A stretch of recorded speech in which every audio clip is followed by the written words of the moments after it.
L.A. Noire is a 2011 release from Team Bondi and Rockstar Games. In it, you play as Cole Phelps, a new cop just back from World War II, trying to clean up the streets of Los Angeles one crime at a time. The aesthetic design of L.A. Noire is one of the best I've seen in any video game, and maybe in any work of art, period. Everything, from the voice acting to the color palette to the world design, screams 1940s LA. Despite my computer's jumpy frame rate, the camera work, lighting, and costuming give an immediate feel of a noir film. One of the off-putting things for me is when characters talk over each other, like in this scene. It just feels unnatural. Investigating crime scenes is an immersive experience, searching everything you can to find a clue that might help you crack the case. Still, I sometimes wish there were a few more sensory options you could use on the objects to really investigate what's going on with them. I feel that would help out a lot. Once you've gathered enough clues, you'll be led to a person of interest, a suspect, or a witness, for an interrogation. Once they're done talking, you have 3 choices: truth, doubt, or lie.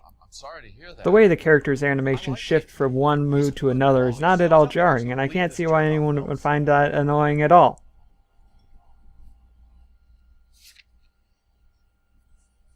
It's an interesting mechanic, but sometimes the difference between doubt and lie is ambiguous, leading to a frustrating mistake that feels like the game's fault instead of your own.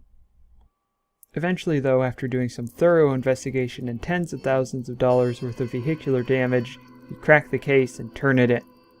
Wait, vehicular damage? As I walk around the streets of L.A. Noire's Los Angeles, I'm reminded of how Ferris Bueller describes Cameron's house. It's very beautiful and very cold, and you're not allowed to touch anything. I know L.A. Noire isn't the first or the last game guilty of this sin, but the general unresponsiveness of the world, given the detail put into it, is heartbreaking to me. However, one part of the world that is responsive is the traffic.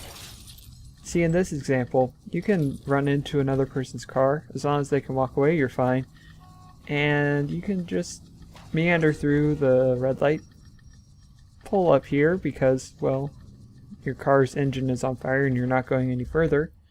Go ahead and hop out, walk up to your fellow police officer's vehicle, ask to borrow it, drive off, and be on your merry way. After this, we find ourselves at the top of a staircase, and since the elevator is apparently out of order, let's just take the stairs. The replay value of the storyline is somewhat limited, but this never gets old. Now I have to rank this game, and that's really tricky for me because I'm of 2 minds about this game. On the one hand, the gameplay is good enough to maintain the story, which is excellent, to be honest. This is the sort of thing I would expect to see in a movie. On the other hand, we have to talk about Team Bondi. After the game was released, many employees spoke about the grueling development process, and several of them were omitted from the credits after all their hard work. Team Bondi has since dissolved, as far as I can tell. The URL has been snatched by an unrelated site, and the only other game they were developing has been cancelled. I'm not placing blame on anyone's head, but burnout is an industry-wide problem, and Team Bondi seems like it was an inferno by the time this game was finished. There are some noticeable flaws in the game itself, the lack of replay value, the characters talking over each other.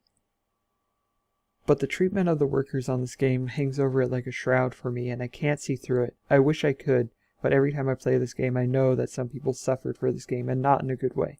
In the end, I'm going to rank it 1 slot above King's Bounty Armored Princess because I feel it's better executed as a game, but it's not great. It's good. If you're looking for a detective story, this is definitely a good place to go, but it also has some big problems that need to be addressed before I would rank it higher. Thanks so much for watching this review. If you enjoyed it, please throw it a like, and if you want to see more of these, make sure you hit that subscribe button. Until next time, keep on playing those games.